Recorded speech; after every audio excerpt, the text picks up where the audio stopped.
So in this process, Moses sees that he finally gets a chance to step up to Pharaoh. Now, once he comes to Pharaoh, he knows that he's not speaking because of him. He's speaking on behalf of God. And then these plagues start coming. As he's igniting these plagues, the word says God hardens Pharaoh's heart. So that means that God already pre-planned to make Pharaoh get upset even the more so he can finish out these plagues, because more than him destroying everything that this so-called God has set up, he's destroying other gods who he's worshiping. Because in Egypt, they have this polytheist. Poly means many, theist means God. They worship multiple gods. So God can't turn around and just say, I'm going to take out this God. God turns around and says, I'm going to take out this God, this God, this God, this God. I'm going to take out the God of fertility. I'm going to take out the God of crops. I'm going to take out the God of the firstborn. And I'm going to take out the ultimate God. I'm going to take out the God of the sea.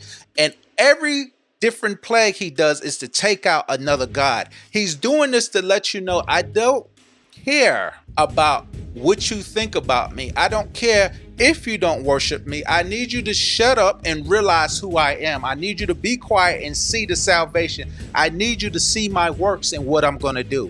When you see this and come to the realization of who I really am, you're going to give up everything. Proof in scripture is Pharaoh gets to the point that he hardens his heart again and again. But once we get to the God Ra, this is the main God, the God of birth, and he kills all the firstborn.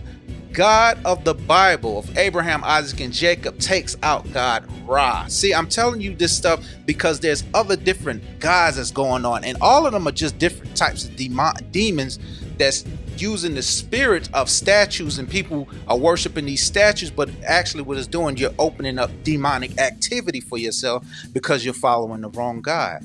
So the people are following all these different gods. And God says, what I'm going to do for this last hurrah, I'm going to actually take out your firstborn. Because if I can get to your firstborn, if I can get to your seed, I can take out a whole generation, because whatever I put in that first seed, it can shift everybody else. Watch the oldest, watch the oldest, watch the oldest. Because if the oldest is doing the worst, doing the dirt, he's going to spill over to his other siblings, his or her other siblings. Watch the oldest, watch the one that comes first, because this is my offspring. This comes from my loin. So I have to make sure this one sets the right standard. If he doesn't set the right standard, what's going to happen? Whatever is connected to him through me, because he's a representation of me, that's going to change everything, because now the firstborn is changing the trajectory. So God says, I will kill the firstborn, and I'm going to stop this whole Egyptian culture that's trying to enslave my people. Let me bring it up to date. It's one person, it's one thing, and it's one place. That's a noun, person, place, or thing. It's one noun that you have to get rid of that's going to change everything else to make everything that you're going through even better. But what you have to understand is, if that noun is there to shut you up, first you have to realize and recognize what it is.